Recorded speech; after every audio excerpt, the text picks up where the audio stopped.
श्रीमद् भागवतम का क्लास है, जैसा आप लोगों को पता होगा. It's my first time doing the class, so we'll start with introduction. कि एक्चुअल में भागवतम है क्या. It's like पहले आपको पता होना चाहिए कि आप कर क्या रहे हैं या फिर पढ़ किसके बारे में रहे हैं.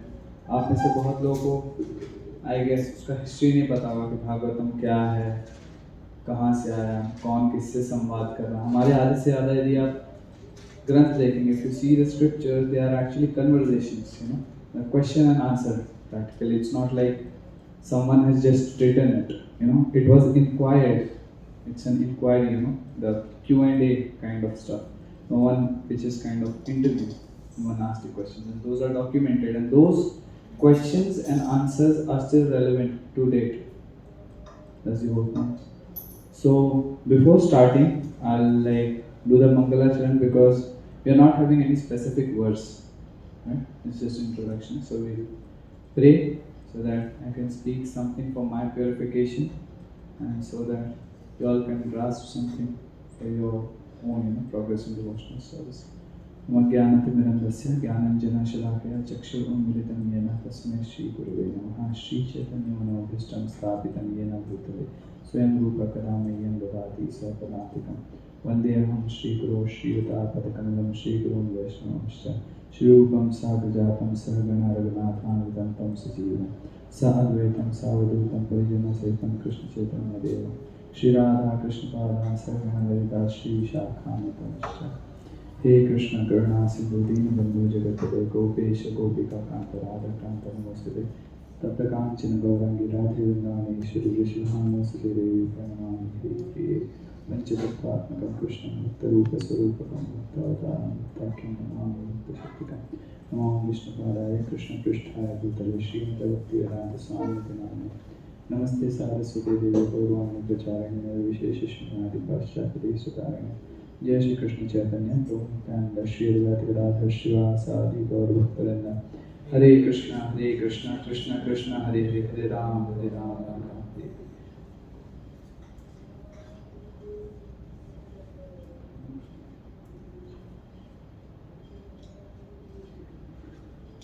So, if you look at Srimad Bhagavatam or Bhagavad Gita, so there are various sections, wherein it is said Sanjaya Vacha and Shri Bhagavan Uvacha, Arjuna Uvacha. So these things are spoken, spoken by someone. That is what is mentioned.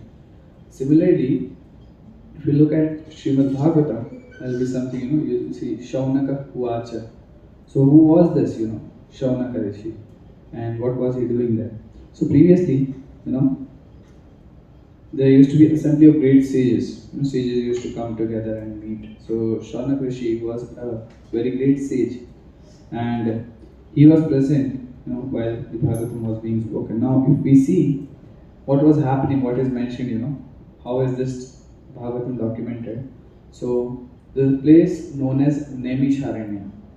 Anyone of you have heard about it, Naimisharanya, before? आप में से कितने लोगों ने नहीं सुना? बहुत लोगों ने नहीं सुना. Okay. So this Naimisharanya, it's a very sacred place in India, practically. In India specifically, in North India, and there's this beautiful city known as Lucknow, right? And even from Lucknow, it's 40-50 kilometers, inside. So this particular place is, it's a spiritually charged place. It's not like any normal place. बहुत सारी जगहों पे जब आप जाते हैं तो आपको पता चलता है वहाँ का एम्बियंस थोड़ा अलग है. जैसे आप बाहर रहते हैं ना, बाहर जाएंगे और फिर बाहर से कभी भी आप जब टेंपल के अंदर आते हैं तो आप लोगों को you feel something is different, right? So similarly जो नैमिषारण्य था, इट इज या है अभी भी, आप में से बहुत लोग जाना चाहें तो जा भी सकते हैं. तो Naimisharanya is a very spiritually charged place, and formally it was a meeting place for the sages. जैसे आज के समय में हमारी G20 समिट्स गवर्नमेंट होल्ड करती है, ये सारी चीज़ें. तो सेजेस जो थे, that was their meeting place practically, wherein they used to come, assembly of sages used to gather, and then they used to begin their discussions on various topics related to the Supreme Personality of Godhead. That's the whole thing. Now, what we are hearing, what is documented, is it's kind of the second time when Srimad Bhagavatam was spoken. right? This Naimisharanya discussion is going on in the second time. So who was the first person who spoke it? It was Sri Shukadeva Goswami to Parikshit Maharaj. So Shukadeva Goswami was explaining this, and to Maharaj Parikshit. Why was he explaining to Maharaj Parikshit? Because, as you all know, when Maharaj Parikshit went for hunting, in the forest, so he was thirsty and tired. So he went inside, he found a hermit, he went there and he asked for water. But since there was no response, what he did out of anger, he just garlanded that particular sage who was practicing, who was in meditation with a dead snake. Now this was seen, this particular sage has a small boy, Brahmana boy, small Brahmana boy. And this was seen by one of his friends. And this friend came running to him because they were all playing at a different location. And he said, so and so happened. And this Brahmana boy, he was very angry. And he told like, how can one do like that? So he came back and he cursed Parikshit Maharaj that you will die within this particular time. And that was the curse, practically which Maharaj Parikshit received. Now, someone may ask that, we are studying scriptures and here hunting is said, hunting is going on. But if you see in the government, what does government do?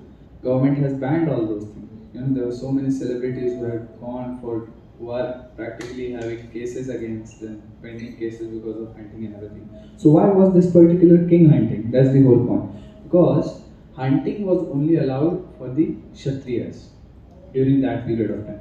Why was it allowed? That we'll see, further. Because they had to execute, miscreants or evil people, let's say. They had that duty, because being a king, for the administration that is required for, they need to punish the miscreant right immediately with a sword. That was the case that was going on. Now, if you look back somewhere around 1850, right now we are in 2023, back in 1850, in Kashmir, what used to happen, the king has had this rule that, any thief if caught, his hands would be chopped off immediately. If a thief is caught, right then and there, not like right now, you go, you register, then file a case, then hearing goes on for years and years, he is eating free food in, jail and everything, and that case is still, immediate action. So what was the result of it? There was no theft practically. And if there was anything left at a particular place, let's say if I'm walking by and my pen falls down, no one even dared to take that pen up. It was left where it is, no one will touch it. Just, whoever has lost that thing, he'll come, he'll find it, pick it up, and go. Right? What happens nowadays? If you see something fell down from your pocket, let's say even a 10 rupee note, you just realize, just 10 seconds prior, oh, something has gone, and if you look back, you won't find even a dust. That they will take kind of everything that's possible. So now, this was the thing, this is like practical historical example where this was being practiced. So now if you look, these kings, they have to severely punish these miscreants or miscreating elements. So that's why they were allowed hunting so that they could practice their killing, right?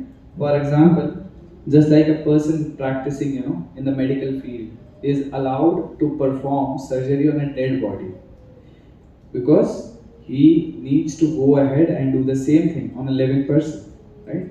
If let's say any one of us who is not from a background and if he sees a dead body and he starts, kind of performing surgery, it's not good, right?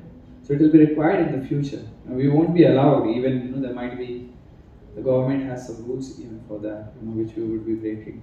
Similarly, these kings, it was required for them to execute their particular duties. So that was allowed, and that is another reason also that they used to hunt these animals so that all these sages, who want to live kind of secluded life and practice the devotional service, they can live peacefully in the forest. Let's say if someone is practicing meditation and a tiger comes and chops him off.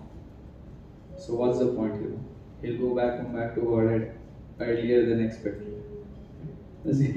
it's like a joke, but he has not completed his practice. He needs to complete his practice.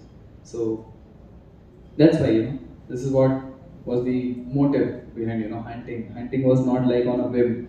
कि ऐसे मन में आया then went on. He went on just to do it. It was part of their duty. That's the whole point. Now, Parikshit Maharaj was tired and thirsty, first of all.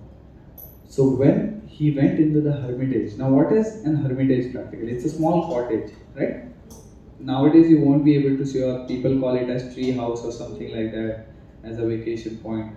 So when he got inside, he saw small cottage. Small cottages built by persons who wanted to live a secluded life. So he went inside and he asked, he said, please give me water, right? So then the thing is, this particular person was in meditation. Now, how was their life? First, we need to know that. Let's say someone may ask that how they used to live, just by living in a small cottage. They won't be having kirana shops wherein they can get the grains, burn fire, eat food. How are they living? That's the whole point. These hermits, they were living in the jungle, right? They had trees around them. These trees, they had fruits, and then they had cows. Because if you look at our, we can say these pastimes or the Vedic culture, the kings used to donate cows to the Brahmanas, right? To the saintly persons. So they used to get a cow, and now this cow can eat abundantly or sufficiently in forest, right? They can graze whatever they want, and then they can discharge or give milk profusely. So just by eating fruits and milk, that was sufficient practically. That is the whole point. There is no need of anything additional for endeavoring, for more than required.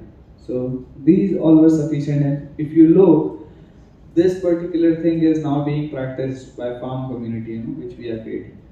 Since like we are here and we are doing things, we have all the prasadam also available. Most of you all who have gone to Talasri would have experienced. But the point is that one can sustain their life simply by eating fruits and milk. That's the whole point. So this was the case, right? Now, if let's say someone wants to live, one may say, just by eating fruits and milk, how will you get the nutrients? How will we, have a good life practically? Because we hear you have to eat so and so grams of protein, so and so grams of vitamin should be there, and your diet must be colorful. This, that, so many regulations and rules are there. So here what is mentioned, just for living a peaceful life, if you want, one person wants to live a peaceful life, he must also have a healthy life. He must be healthy. Both, his mind must be in equilibrium. If one is healthy but his mind is not balanced, or he is disturbed, kind of mentally disturbed, how can he be happy? So if one wants to live peacefully, there are two factors. One is that he must be healthy, his mind must be in equilibrium. That is what was being practiced, Meditation was done so that we can fix our mind on the lotus feet of the Supreme Personality of Godhead. And a healthy life, just living whatever the nature provides, and milk, that's all. Because milk actually contains everything. That's why it is also known as Amrit, milk from the cow, is said. So it has everything, whatever one kind of, needs for living. That's the whole point. Now, if you look, what did the king do? He went inside, he called him. And now, because he was a king, he had this, what we can say, the nature of commanding, right? They have this nature by default. They are not very submissive. By nature, they are very commanding. But yes, they used to submit themselves or surrender to the Brahmanas, in front of the Brahmanas. But by very nature, they have this commanding kind of, attitude. Similarly, what he saw, that since he asked from the, hermit or the sage a glass of water, what he said, that this particular sage is in meditation and he couldn't hear me, right? So, becoming angry on the sage, what did the king say? He said like, since I'm your guest, anyone who comes in your house is a guest, be it anyone, right? And you should ask me water at least. That's the culture. One should at least ask for water. And what you are doing, you are not hearing me. you are in your meditation, right? He became angry, and that's why what he did, he garlanded him with that snake and went away with disgust. That's the whole point. So now, as per the Vedic system, even if an enemy comes to you, right? Even if an enemy comes to our house, you must treat him as our guest, as our friend. And there's a shloka that says the injunction from the Shastra. It says, "Griham Shatrum api praptam Vishwastam akuto bhayam." Just like we welcome a friend, we should also welcome an enemy. There shouldn't be any differentiation. Not like today's world. If you go and see some high-rise towers, high-rise buildings, bungalows and stuff, you'll find at least two boards. One is beware of dogs, no trespassers allowed. Right? Previously that was not the case. And if you look at it, they are known as something known as अतिथि. अतिथि का मतलब आप लोगों में से पता है किसी को? अतिथि क्या होता है? It's just guest. Exactly. So Atithi, right, who have no occasion, they can come anytime. Uninvited we say, or unexpected. Uninvited थोड़ा rude हो जाएगा, but unexpected बोल सकते हैं. Let's say someone comes. So this is what you should also be ready, or always be ready to serve them. As your point. If you look, previously what was the culture of many of the people, they say that Prabhuji, can we still practice spiritual life while being with the family? So this is the standard now which we are going to discuss. So a grihastha, he needed to follow some custom. Custom was that whenever the food was made, first he must give it to the children, right? In the family, children. Then he should give it to the deceased person who is there in the family. Then to the elderly person, right? And then before eating, he must go out and announce that there is still food left. If anyone is hungry, kindly come. If someone is hungry, kindly come and you can have prasad. Now if no one comes, or if anyone comes, then you feed him, and then at the last you take prasad. So that was the standard. That was the way that they used to operate in the Vedic system. If you look at it, who is doing that? Anyone does that? आप कभी देखते हैं आपके building में कोई दरवाजे पे आवाज लगा रहा है कि किसी को भूख लगी है, प्लीज मेरे घर में आ जाओ, मेरे घर में खाना बचाओ? बहुत सारे लोग तो मेहमान आते हैं तो पूछते अच्छा शाम तक आप चले जाएंगे ना, या रात भर रुकेंगे? रात भर रुकने का तो पूछते भी नहीं है बहुत सारे लोग, राइट? और even if you look at our own house, I remember my grandmother, she used to always keep something, some biscuits, some sweets or something hidden in the rice container or somewhere, so that if anyone comes, so we serve them. Most of the Indian families, we still have that system, right? So now, when Parikshit Maharaj saw this, he said what? That although he is a sage, but he is not an ideal man. अभी समझिए आप, कोई साधु का वस्त्र धारण करता है और वो एक जो सामान्य पुरुष या एक आदर्श पुरुष जैसा व्यवहार नहीं करे, तो फिर फायदा क्या उसका? साधु तो उससे भी ऊपर होना चाहिए. So what is Parikshit Maharaj saying? That he is supposed to be a sage, but he is not even an ideal man. That is what disturbed him, because he didn't even answer me. He didn't even hear when I asked him for water. Alright? So the injunction says that even though you are very poor, आपके पास कुछ भी नहीं है offer करने के लिए, let's say, right? आप कुछ भी नहीं दे सकते हो. At least आप उनको बुला करके, you can give them a comfortable place to sit, right? A glass of water. If you are having nice foodstuffs and everything, well and good. But at least you can give them a glass of water and a good seat. That is, as per the Vedic injunction. Whatever we are talking about, we say that this is general etiquette. But from where is it coming from? What is our reference? What we are following is just that because custom everyone is doing, we are doing. But we never knew that these are actually mentioned in the Shastra. How to deal with people, how to speak with them, how to attend to them. That is the whole point. So here it is mentioned, right? So in India, if you look, this system is still prevalent. Some of the villages, right?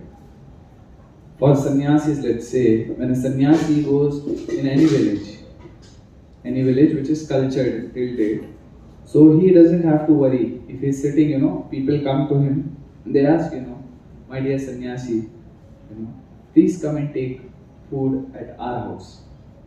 That is what they ask him.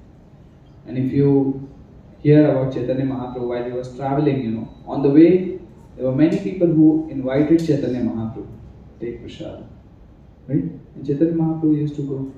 So in that context, there is no need, or we don't have to worry, or anyone who is practicing devotional life, that he'll go hungry. Now most of the people think that why does one practice spiritual life? Because for him there is no tension of working, and he'll get food, he'll get shelter free of cost. Kind of run away. He's just leaving everything, responsibility. So we'll have that explanation also, right? The explanation goes as follows: that the brahmachari or sannyasi, why are they treated so? Because they are the son of the society. Just like there's a child in a family, so the family members or their parents, elders, they take care of the child. They don't say, we won't feed you because we are not working, right? Because it's their duty to feed them. So they feed the child. Similarly, a brahmachari or sannyasi belongs to the society. Why? Because he has dedicated his life to work for the society, or for the society, for the welfare of the society. Now, welfare of the society means what? He goes on opening NGOs? No. He goes on opening animal rescue centers? No. What is the knowledge that he is giving? That's the whole point. That is what we have to understand, Because there's a shloka, a shloka what we can say our morning Mangalarti prayer. Samsara dava nalalita loka pranaya karunya naranganato. Just like it is mentioned, a spiritual master who carries a torrent, or he kind of gives the torrents of rain on the living entities, or devotees' life, which is just like a blazing forest fire, right? So forest fire, if you see, by default it's very heavy. Recently, few years back, we had our Amazon forest fire, right? So many deaths were there. Similarly, this material world is what? It's a forest fire, blazing fire practically. So what does the spiritual master do? He pours down that mercy, the torrent of mercy, and he is the only one capable of doing so, right? Why do we say that? That this world is a blazing fire. So many of people, if you find, they are disturbed, and they have realized this, that it is so difficult to live in this world. Okay, and then what they do? They become frustrated, they become confused, and just to escape from it, they take shelter of intoxication. Right? But if you look at it, when someone takes intoxication, what's the reason behind it? Because he wants to forget the influence, of the problem that he's going through. But then, once that goes on, or once the effect of intoxication is done, then he experiences the same thing. So in that manner, people are trying, different things to come out. They're trying intoxication, they're trying something artificial. Something artificial. But then what is the solution for that? Will that, solve the problem? Some people think money will solve the problem. Some people think, if I'm very popular, maybe then this problem will be solved. Some people think, that maybe by helping someone, I can solve this problem. Some people, everyone is having different ideologies. But then, how can we solve the problem? That's by coming to our original consciousness. What is that original consciousness? It's Krishna consciousness. It's the whole point. Just by coming to the original consciousness.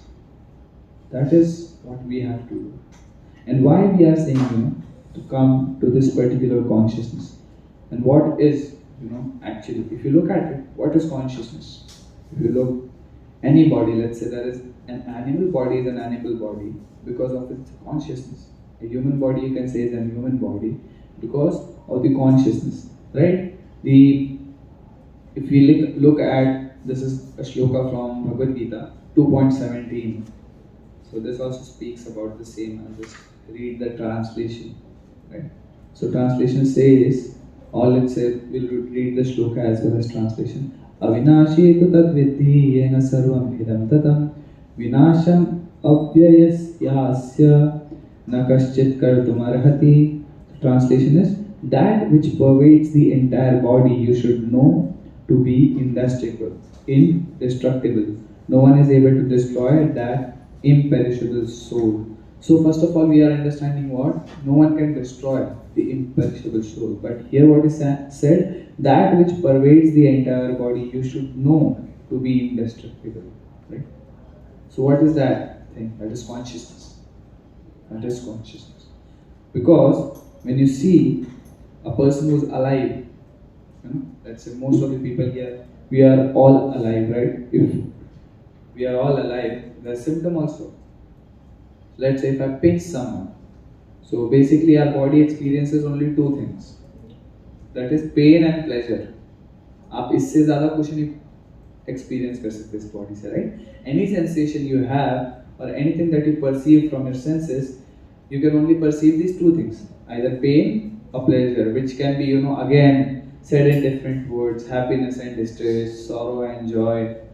It is just different names or terminologies, but in essence they are either pain or either pleasure, right? There's no difference in it. So let's say if I pinch you, you'll feel that because you have consciousness. But if you look at it, this particular consciousness is also there in each and every living entity, right? But what is the difference? Everything is having consciousness, right? That is what we are agreeing. Let's say if I hit this table, it won't go away. But let's say if I'm sitting beside you and I hit you, at least you will turn your head to see, like, if there is something I want to say or someone wants to speak to you, right? But this won't reply, right? Similarly, if you cut a tree, it won't reply. That doesn't mean that it doesn't have consciousness. How am I saying this? Because this is actually based on this scientific, you can say, achievement or scientific finding. If you look, there was something known as crescography, which was designed by Jagdish Chandra Bose, right? So it was practically a machine. So whenever a fruit was plucked, a leaf was plucked, or they used to cut the branch or twig, that machine showed the change in consciousness. It recorded the data practically, and from that they came to know that even the plants have consciousness, right? This was done by Jagdish Chandra Bose, a very Indian scientist, to prove this particular fact. Now, this is just by kind of taking a scientific approach on this particular matter, right? But our Vedas, what do they say? What are they saying about this? These things were already mentioned in the Shastras, right? The plants has consciousness, and how is that evolution happening? That is also what we come to know, right? We say that trees having consciousness. In practical life, how do we come to know that?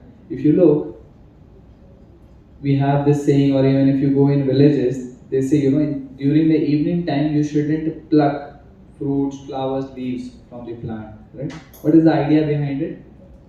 Because the trees, they are taking rest during the evening time, so we shouldn't disturb them. Srila Prabhu also quoted the same thing to their disciples. He said, like, we pluck flowers for Krishna from these trees, but during the evening time we shouldn't disturb them. Now talking about consciousness, how does this consciousness evolve? Okay. So this consciousness, if you see, very less in trees. Okay. Then if you go ahead, or let's say increasing order of consciousness, then from trees the worms have more consciousness. From the worms, the germs possess more consciousness. From the germs, the microbes possess more consciousness, right? And if you look, from the microbes, the birds possess the higher consciousness, we can say. And from birds, the beasts, they possess much more higher consciousness. So this is like kind of, that is what we say, 84 lakh species. That is how, based on the consciousness, there is like very variety of stuff that is available, which one can see. Now if you look in practicality, you've got this human form of life, and this is supposed to be, or we can say this is actually having the highest consciousness compared to all these different living entities. But what are our, we can say what our inquiries are based upon, what are our priorities, right, in this particular body. If let's say we are behaving on the same platform as that of animal, just chasing about four things: eating, sleeping, mating, differently. Right? So can we call that consciousness to be developed consciousness? No, right? That is what everyone is doing. Let's say if we are busy strengthening our defense system just like beasts do, you know, they just have big claws, they develop tactics for hunting down another animal for their survival. Similarly, as a nation or as a country, if some country is just trying to develop weapons, machinery and everything just to defeat the another nation or conquer another nation, so have we actually gotten up from that consciousness, or is that consciousness evolved, right? Let's say if we still have a habit of diving down into lower consciousness, just like worms and everything, can we say our consciousness is developed? Right? So how can we say, or what is that particular, deciding factor by which we can say that our consciousness is developed, right? So if you look, it's the inquiry, right?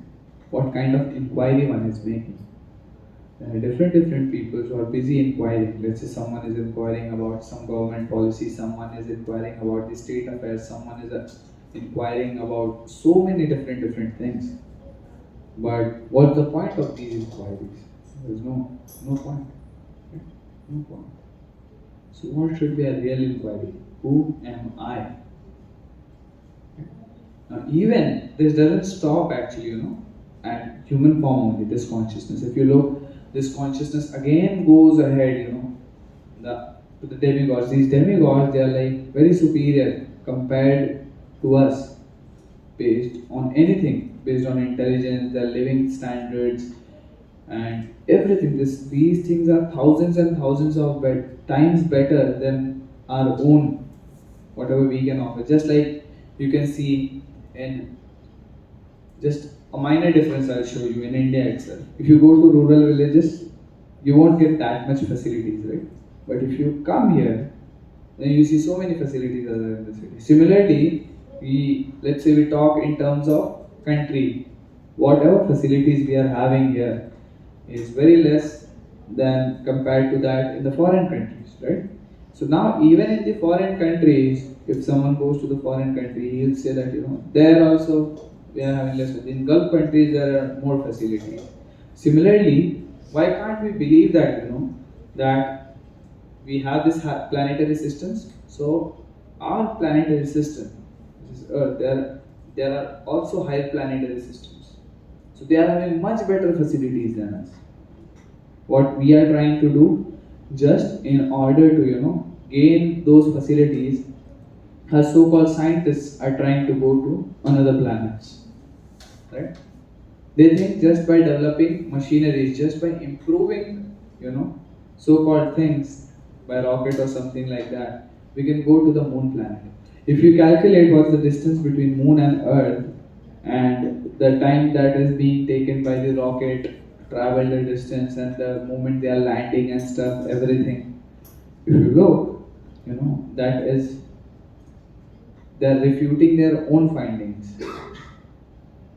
It takes somewhere around, I had that calculation, but right now I'm not having. I can tell you all later. It's very difficult. Actually, Prabhupada says they are not actually landing on the moon planet, they are landing on Rahu planet. Because going to moon, because sun is actually closer to Earth than moon is. Moon is still far. Right? You'll never see moon as big as whenever you see sun, it appears really big, right? Just by practical vision, I'm saying. Just by practical vision. अगर हम लोग सूर्य को देखते हैं और रात में चंद्रमा को देखते हैं, आप देख करके बता सकते हैं ये इतना छोटा दिख रहा है, ये इतना बड़ा दिख रहा है, right? Sun is actually far more closer to us than moon. ये तो मैं आप लोग को बोल भी नहीं रहा कि आप लोग distance measure करो. This is something practical. right? That's the whole thing. And अगर आप सोचो कि they are actually landing there, they are sending photos, वो photos कहाँ की है वो भी मैंने last lecture में बताया था, जिसने नहीं सुना है तो वो सुन सकता है इसका calculation क्या है कैसा है.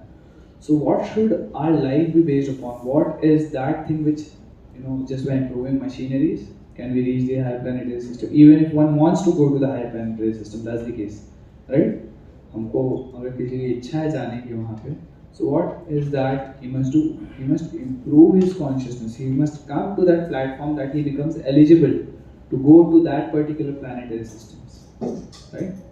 And it's said Antakalecha Mameva Smaran Mukta Kaleva, that whatever one thinks at the time of death, he attains that. Let's say if one wants to go to the planet of the demigods, he can go there. If one wants to go to the planet of their forefathers, he can go there. Right? That is what is mentioned in the Gita, that is what Krishna is saying.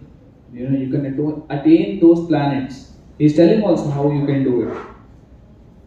That's the whole point. Because Krishna loves us. Father loves his child. Even if, let's say, if a small kid is there, he is having cold, but still he is crying and shouting and throwing his hands and legs. He's saying, "I want to eat ice cream" and stuff like that. The father, out of mercy, says, "What? Okay, you take this ice cream." He gives, but he tells him previously, that he kind of instructs him. He warns them that if you eat this ice cream, your health will deteriorate. Right? Similarly, Krishna is saying that even if you go there, you'll have to come back again.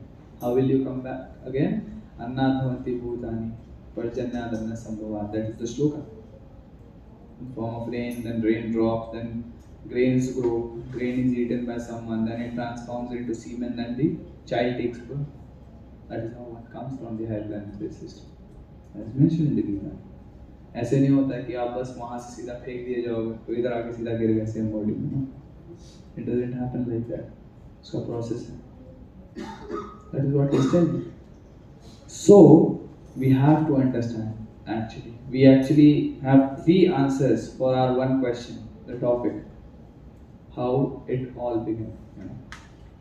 The three things which we have. First, how the discussion of Srimad Bhagavatam began, right? Then, how Parikshit Maharaj and everything, these things began. The second answer. Third is how the evolution began. We saw from tree to worm and everything. So we have got three answers in this particular topic. So what we'll do, we'll end today early, right? And we'll take up questions. If anyone is having any questions. Yes.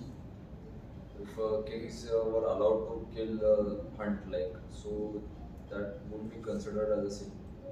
Okay, the question is that if kings were allowed to hunt or kill, won't that be considered as sin? No, because that is the duty of Kshatriya.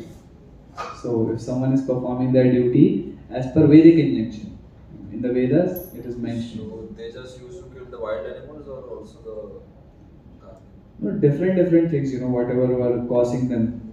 They used to hunt another deer also sometimes. For them, hunting, that killing was because I said there were two things.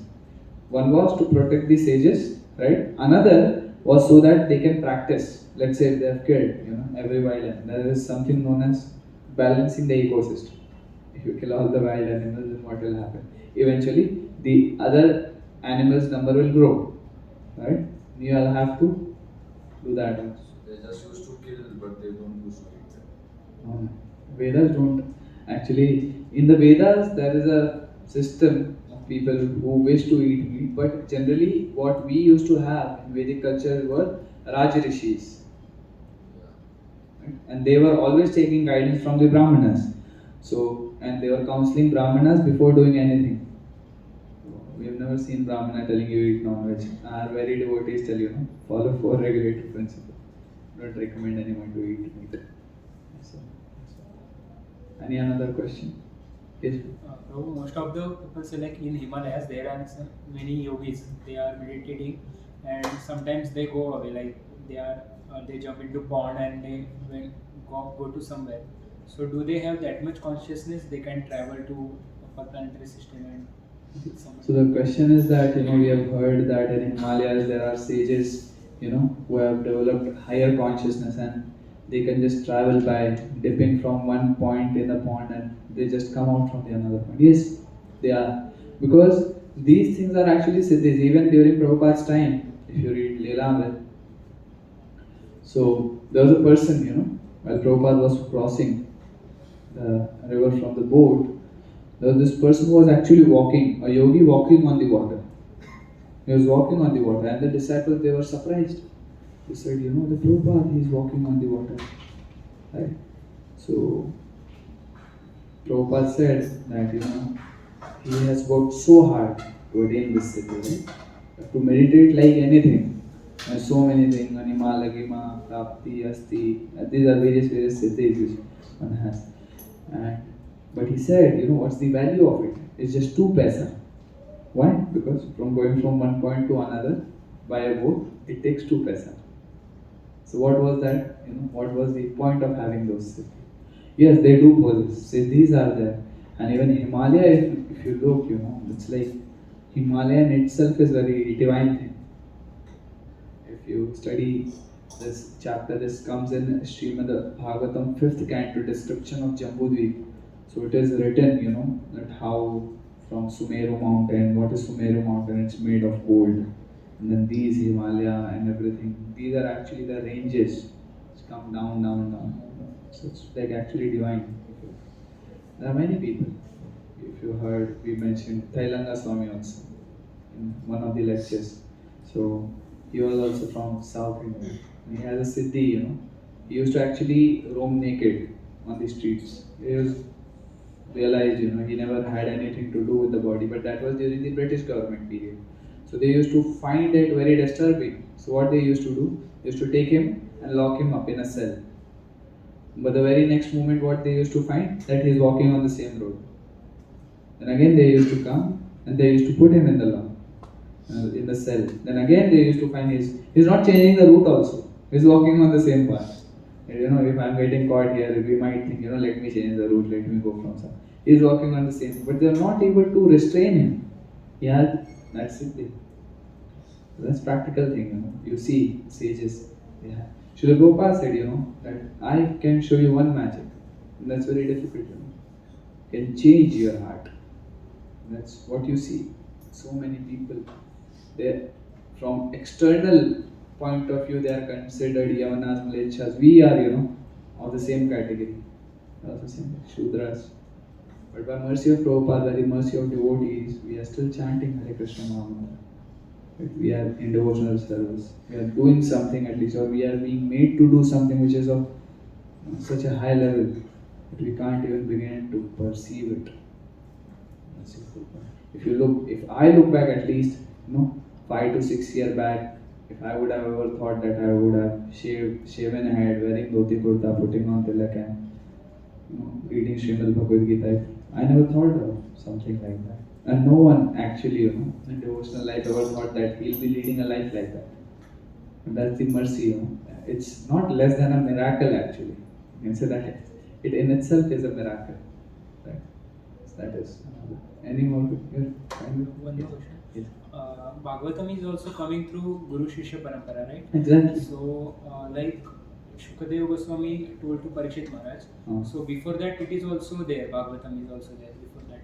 But why we give more importance to that conversion only, Shukadeva Goswami and Parikshit Maharaj only? Actually, it was the thing is what that if you look at it, so it was spoken by Shukadeva Goswami to Parikshit Maharaj. Shukadeva Goswami heard it from Narad Muni. It was actually a conversation between Narad Muni, and then even before that, there were two, Vidurji and one more person who are actually. So there are 4 actually sections. If you read Bhagavatam, you will come to know. So Maitreya Rishi and Vidur, it's a conversation between them two also. The same conversation is being repeated. So if you look, it's coming in that parampara. So Maitreya Rishi and then Narad and Shukadeva Goswami. Like this chronological order would be different, but that is. And then it was the sages at Naimisharanya requested Shaunaka Rishi. Or Shaunak Adi Rishi, they kind of requested Suta Goswami to narrate. This Shaunak Adi Rishi, Shaunaka was the leader of the Rishi. Right? Then he requested. Then it was spoken again. So it is coming, and then that is what we are hearing as you want. But mostly people are focusing only on Shukadeva Goswami and Parikshit Ah, Maharaj. just like we have our present Bhagavad Gita. It was instructed by the Lord to Arjuna, right? But Lord says that this knowledge I have given to to Suryadev Vivaswan, millions of billions of years ago, and you are also there. Everyone, but you don't remember. I remember. As you go. So that's. Any more questions? No questions. Okay. Any questions from online? You all can write in the comment box. If anyone is having, they can raise their hands at least online, so we'll come to know that you're having any question. Otherwise, we'll end the class. It will be better. Prabhu, Shuka is also like parrot of Radharani. No? Shukdev Goswami is actually parrot of Srimati Radharani.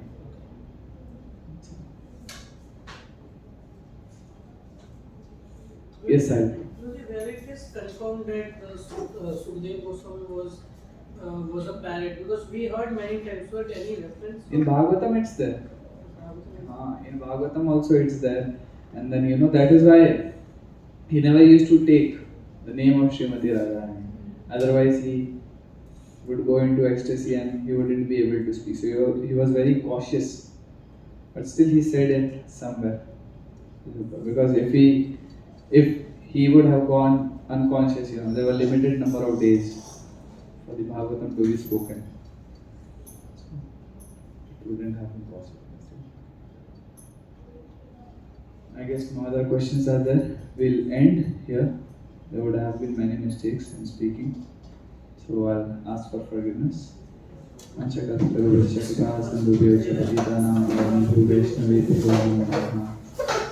Prabhupada ki jai. Granth Raj Srimad Bhagavatam ki jai. Jai Gaur Premanande.